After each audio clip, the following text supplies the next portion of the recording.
Breaking news from WRAL. Coverage you can count on.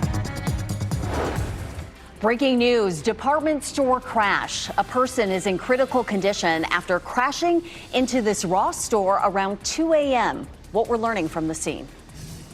And it feels comfortable outside this morning. We do have some storms on the way starting tomorrow night into Wednesday. I'll walk you through that. How to spend billions. State lawmakers could share their plans today on how to spend your tax dollars, where Hurricane Helene relief efforts could fit into that plan. And supporting the Bidens, an outpouring of support is being shown following the former president's cancer diagnosis.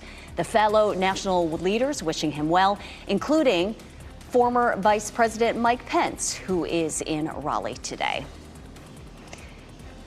And that cancer has spread to his bone, doctors say, and the Bidens are weighing their treatment options. A lot to tell you about on this Monday morning as we start a new work week. Thanks for joining us. I'm Renee Chu. And I'm Jeff Hogan. Thanks for making us part of your routine here. And yeah, you see that sunrise coming up behind us. It is a refreshing start to our Monday. I love where those dew points are without the humidity out there. Elizabeth Gardner in the WRAL Severe Weather Center. Beautiful look out there. It's a real treat outside, really, for this morning. Anyway, we take a live look at downtown Raleigh. Just a little bit of cloud cover, so as the sun's coming up, it's reflecting on the bottoms of those clouds. Beautiful colors. 60 degrees is our temperature. Our dew point's 51, and so that's extremely comfortable for this time of year. We started to feel that yesterday. Now, it was hot yesterday. It'll be hot again today, but with a low dew point, it just feels a lot more comfortable. It's 66 in Fayetteville, but 52 in Roxborough. So we have a wide range in our temperatures. We're mostly upper 50s to low 60s, and in a lot of places, temperatures are around 5 to 10 or more degrees cooler than this time yesterday.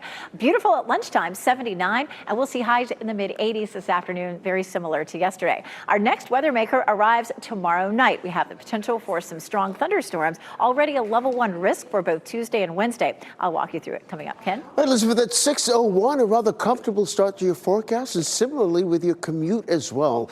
No incidents to report on any of our major routes in Wake County. That situation that we're seeing in the northern loop of the Beltline right near Lake Boone Trail, that's just overnight construction that hasn't cleared yet, probably clearing in the next few minutes. Here's a live look at I-40 and Wade Avenue. Traffic has picked up nicely, but flowing great in both directions. You're getting ready to head out the door. Tune us in on the radio, 101.5 HD3. Breaking news, just after 2 this morning, a crash in Moore County left a driver in critical condition. Police say the driver crashed a pickup truck into the Ross Dress for Less store on US 15501 in Aberdeen. Video and photos from the WRAL Breaking News Tracker show the damage to the building. We're working to learn what caused the crash. Also around 2 a.m., Renee, Raleigh police responded to an RV crash on Six Forks Road near Millbrook Road. Video from the WRAL Breaking News Tracker shows debris scattered in the street there. Officers say no one was hurt. This morning, we're seeing an outpouring of support for the Biden family. Former President Joe Biden is at home in Wilmington, Delaware today, following his diagnosis of an aggressive form of prostate cancer. The Biden family is now weighing treatment options. And today, we expect to hear more from former Vice President Mike Pence during an event here in Raleigh. WRAL's Laura Levine is live at Raleigh Marriott Crabtree Valley. And Laura, Pence is one of many expressing best wishes to the Biden family.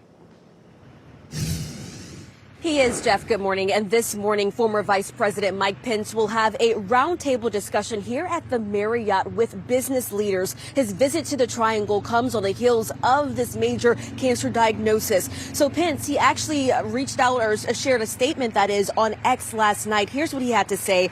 Karen and I are praying for former President Joe Biden following his cancer diagnosis and urge our fellow Americans to join us. We send our heartfelt wishes to Joe, Jill, and their family for a successful treatment and recovery. The finding came after Biden reported urinary symptoms, which led doctors to discover a nodule on his prostate. He was diagnosed with prostate cancer on Friday, with the cancer cells having spread to the bone. Prostate cancers are graded for aggressiveness using what's known as a Gleason score. Biden's office said that his score was a 9 out of 10. Dr. Daniel George with the Duke Cancer Institute believes the former president's announcement could encourage more men to get screened. His public disclosure can bring awareness to this so that other men can get diagnosed before it becomes stage 4. It's so important for people to recognize that even as they age, this cancer doesn't go away. So doctors say this cancer is very treatable, manageable, but it is not curable. We're going to continue to watch and track some of the reaction happening across the country right now. Laura Levine, WRAL News. We're live in Raleigh. And while he's in Raleigh, Mike Pence will headline a business roundtable on tariffs, tax reform, and economics. That's at 10 a.m. at the Raleigh Marriott Crabtree Valley. You can also get more information about the former president's diagnosis and reaction from fellow national leaders by going to WRAL.com. Today, we may learn more about state lawmakers' budget plans. House Republicans could share how they plan to spend billions. WRAL's Kelsey Coffey is live outside the legislative building this morning. And Kelsey, we will also hear from Governor Josh Stein today about more money for Helene relief. Yes, Renee, we will. House leaders could announce their budget as early as today. We've been following the conversations that have been happening here inside the legislative building. Today, we could get a big picture view of the split between the House and the Senate. We'll have a better idea of where the House stands on taxes and raises for teachers and state employees. Under the Senate proposal, most state employees would get a 1.25% raise next year, plus a $3,000 raise spread over the next 2 years. Teachers would get a 3.3% raise. Lawmakers are trying to figure out a way to fund this growing state while still making good on promises to lower taxes, all in the face of federal funding cuts. We'll also hear from Governor Josh Stein today. He will announce his second Hurricane Helene budget proposal. Governor Stein's announcement is scheduled for this morning at 11 o'clock. We're still waiting to hear when the House will make their announcement for that budget proposal, but it could happen as early as tonight. Kelsey Coffey, WRAL News, live in Raleigh. And happening right now in the WRAL Live Center, we are tracking that severe weather that hit out west in Kansas. Take a look at this video. This video here is from Grinnell in Kansas here. That town was hit by a tornado just before 7 p.m. last night. The state fire marshal there says he has not heard of any reports of severe injuries or deaths, which is some good news. But that town took a direct hit. Look at all the damage. The roof of a Catholic church gone, a school damaged, plenty of homes damaged, 1,500 power outages there right now. The Kansas Department of Transportation, they actually had to close a portion of Interstate 70 because the tornado that happened there actually knocked out some power poles. That is just the storm system that is heading our way. Breaking overnight, a crash and police scene on NC 540 in Wake County. The WRAL Breaking News Tracker was there. This was near Chapel Hill Road in Mooresville around 11 last night. One car's tires were blown out. We're working to learn more about what happened. A person is dead after a shooting in Sampson County. This happened on Butler Island Road in Roseboro yesterday. Deputies say 2 men got in a fight. Both were shot. One died. Video from the WRAL Breaking News Tracker shows deputies blocking off a portion of Butler Island Road. We're working to find out the name of the man who died. A 2-year-old was taken to the hospital after being rescued from a swimming pool at a Wendell apartment complex. First responders were called to the apartment complex off Martin Pond Road for a reported drowning. The 2-year-old was conscious and alert and was taken to the hospital for further evaluation. A man faces charges for a crash that killed a 5-year-old in Harnett County. He'll make his first court appearance today. Loved ones gathered at Lillington First Baptist Church yesterday to remember 5-year-old Asil Stallworth. He died in a head-on crash in February along Highway 210 in Harnett County. Byron Madsen faces 8 charges, including DWI, felony by death by vehicle. Asil's mother, Celestine Stallworth, says she hopes justice will be served. Asil is very smart, handsome, very loving. He loved God, he loved people, and he was willing to learn anything he could learn so he could teach other people. The life was taken innocently, and it wasn't right, you know. Celestine Stallworth and another child were also seriously hurt in that crash. In North Carolina, more than 10,000 children and teens are in the foster care system in need of a stable home. Because of the great need, Governor Josh Stein has proclaimed May as Foster Care Month. Advocates and families hope to shed light on the need. Victoria and Avery Tillman were both inspired through their family upbringings to embrace adoption. They've had a total of 5 placements in their home, now currently raising 2 foster children. They want a sense of normalcy and they want to feel loved and cared for. You know, these kids, a lot of them that are in the foster care system, they have been dealt so many cards in their young lives that they didn't ask for, that they don't deserve to be dealt. If you're considering becoming a foster parent, the Tillmans say the state offers plenty of support services. Children in foster care are assigned a social worker who can help answer parents' questions. The children come into care with Medicaid, so dental, vision, and health care are covered by the state. Also, child care is covered by the state. It's just a question of finding a child care center that accepts state subsidy vouchers. You can learn more about foster child adoption by going to this story on WRAL.com. A bill that changes Medicaid in exchange for trillions of dollars in tax cuts is moving forward. The House Budget Committee passed it in a rare late Sunday night vote. If passed, new work requirements would be made for able-bodied Medicaid recipients. It would also greatly increase tax deductions available for joint filers who make more than $400,000 a year. 10 after 6 right now on your Monday. Working with Mexico. New York authorities are welcoming families of boat crash victims after the collision with the Brooklyn Bridge. How they're facilitating conversations with Mexico after that tragic incident. And a new home. The woman saved from a house fire by a state representative is enjoying her new place. How it all came together with the help of her community. Today's going to be very much like yesterday. It feels comfortable out there. We'll see lots of sunshine, but our next weather maker will bring us rain late Tuesday night into the day Wednesday. I'll show you the timeline. As you get into your car, tune to WRAL News Plus on your radio. In Raleigh on 99.3 FM. In Durham, 96.5 FM. And everywhere on 101.5 HD3.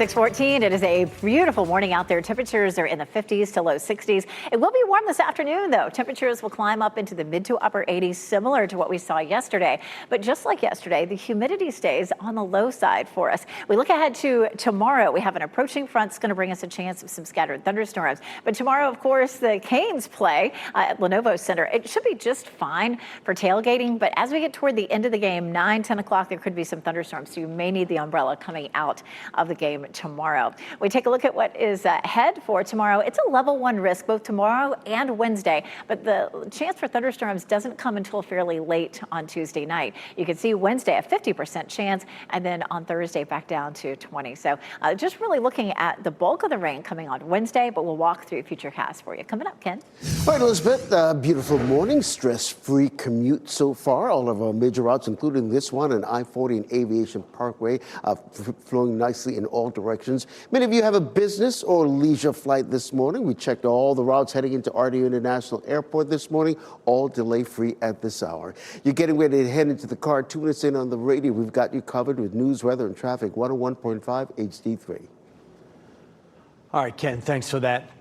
We are learning more this morning about the 2 people killed when the Mexican Navy training ship hit the Brooklyn Bridge over the weekend. A Mexican official confirms that one of those killed over the weekend was America Yamilet Sanchez. New York Mayor Eric Adams has been working closely with Mexican leaders and the families of the sailors. The mayor says a mechanical mishap made the vessel lose power, and the river's strong currents pushed that ship backwards into the bridge. The ship is a training vessel that takes new recruits to the Mexican Navy around the globe. Pope Leo XIV called for peace during his first public mass at the Vatican. The American pontiff greeted all those gathered with a heart full of gratitude. Several world leaders were in the audience, including Vice President J.D. Vance and Ukrainian President Volodymyr Zelensky.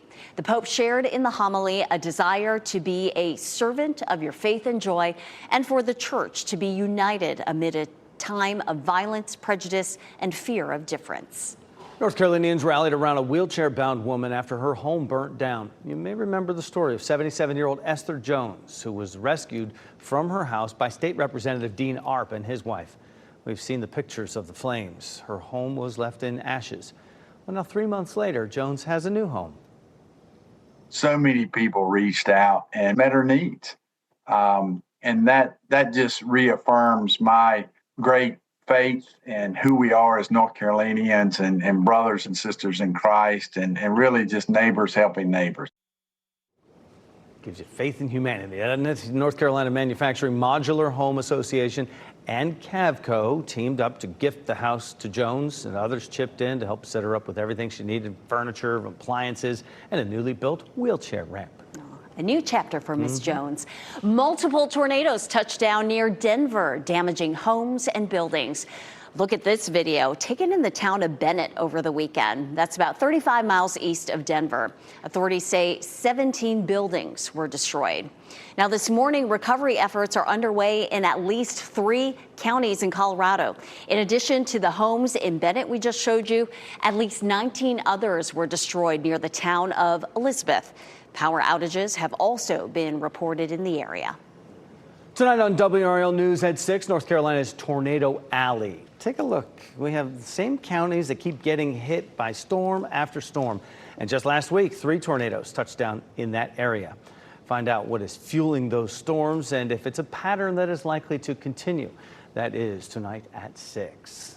Tornado Alley. We're in that season right now, but we have calm now on our Monday. That's a great way to start here, Elizabeth. We do. Yesterday was so pretty. Did you get out and enjoy? I did. I got out for a long time. It was great. Yeah, I was able to get out and do a nice bike ride yesterday. Hopefully you got a chance to enjoy the beautiful weather as well. So today's great as well. That's thanks to this cold front. That cold front is to our south right now, so we're seeing all the cooler, drier air filtering in. But you can see the thunderstorms here that are developing along the warm front. The warm front starts to lift northward during the day tomorrow, and by tomorrow night and again Wednesday, that's going to help to bring us a chance of some scattered thunderstorms. So already we're under a level 1 risk for severe storms on Tuesday, but it's likely to be Tuesday night around, say, 10 or 11 o'clock. And then on Wednesday, we'll have a better chance of seeing some of those thunderstorms during the day. So starting around lunchtime into the early part of the afternoon, damaging winds, hail, isolated tornadoes are possible, but unlikely really in this particular pattern. We take a look at Futurecast. We're going to kick this off for tomorrow because today looks absolutely beautiful for the rest of the day. Partly cloudy skies tomorrow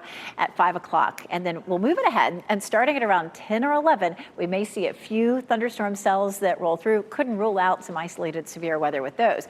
Wednesday morning looks on the wet side. Maybe that we see a wave of rain coming through right during the evening, during the morning commute. And then partly cloudy around lunchtime. But then right there in the early part of the afternoon, we start to see the cells develop. So Wednesday afternoon will bring us our best chance of rain. Of course, tomorrow's a big game at Lenovo for the Canes. If you're planning to go out and tailgate tomorrow afternoon, it's going to be absolutely fine before the game, but after the game, it may be on the wet side. Once we get toward 10 or 11, we may see some showers and storms, so you may run into that coming out of the arena. 50% chance for us on Wednesday, a little lingering chance for Thursday, and then as we look into the holiday weekend, our temperatures look great, the humidity looks low, but we may see a stray shower or thunderstorm Sunday and Monday. How much rain? Not a whole lot. Looking at a 1/4 inch potentially over the next couple of days. Jeff was mentioning this tonight at 6 o'clock. Do we have a tornado alley developing in North Carolina? And then tomorrow at 6 o'clock, our very first Atlantic tropical outlook that we're doing here with our meteorologists. So Saturday for the holiday weekend looks dry. Sunday and Monday, just a very small chance for thunderstorms. And of course, we'll be talking about the temperatures too. Starting on Thursday, our high temperatures are back into the 70s. So again, that holiday weekend, minus a chance of an isolated shower, really looks good. Looking forward to that. And if you're getting ready to head out the door this morning, there's something you have to look forward to. Really delay-free on all of our major routes. We do have this crash that Raleigh police working right now at Durley Road in the eastbound lane near Edwards Mill. This is right near the Harris Theater Shopping Center. We're told that this crash is blocking part of that roadway. So if this is part of your morning commute, just know that you'll see some police activity and you might have to just navigate one lane there. Let's take it over to Orange County, give you a live look at I-85 and State Highway 86. Traffic flowing nicely in all directions. If you can stay to the west of the capital city, all the major routes into Durham this morning, delay-free at this hour. You're getting ready to head into the car. Tune us in on the radio, 101.5 HD3. Thanks, Ken. A car crashed into a building, a local Ross Dress for Less store. We'll tell you the condition of that driver this morning. And eat the tariffs. That's President Trump's demand for Walmart. The cost raising concerns at America's largest retailer. And ahead on today, the team will be leaving Studio 1A to head to Universal Epic Universe before the park's official opening in sunny Orlando, Florida. And what's trending is next.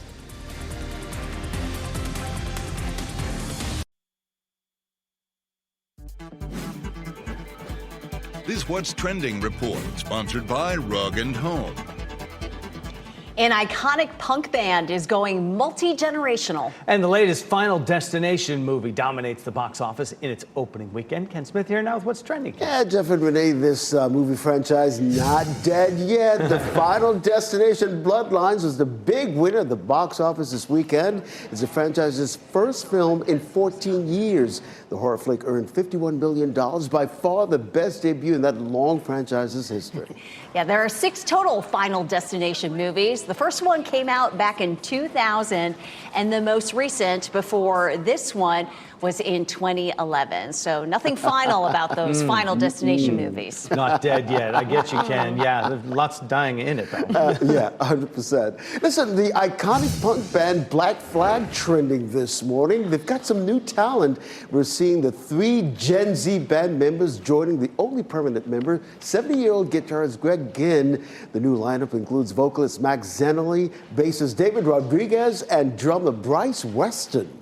They're going to tour Europe, 30 cities. They started that band in 1976. Wow. And this is the first new music that they're making in the last 12 years. It's good for fans. It's been some time off. Yeah. An example of how generations can all work together. Yeah, exactly. Absolutely. Thanks, Ken. And just minutes from now at 6:30, All-American Week kicks off at Fort Bragg. The 82nd Airborne Division will host current and former paratroopers, their families, and the community for a variety of events. It gets started this morning with the division run, and throughout the week, those paratroopers will compete in several fields, including boxing, flag football, tug of war, and cooking, to see who can claim the title of Best of the Best. Most of these events are open to the public. Heading off to school this morning, it feels comfortable. Temperatures are mostly in the mid-60s heading out the door, and then coming home, it'll be pretty hot in the mid-80s, but humidity stays low today. Everything starts to change tomorrow with an approaching front. I'll walk you through timeline for storms. And Helene recovery funds. Today we will learn more about the governor's plans for Western North Carolina, when we could learn more about the money and the plans in the state budget for that. And presidential cancer diagnosis. Former President Joe Biden is receiving well wishes today. What former Vice President Mike Pence is saying about Biden ahead of his visit to Raleigh today.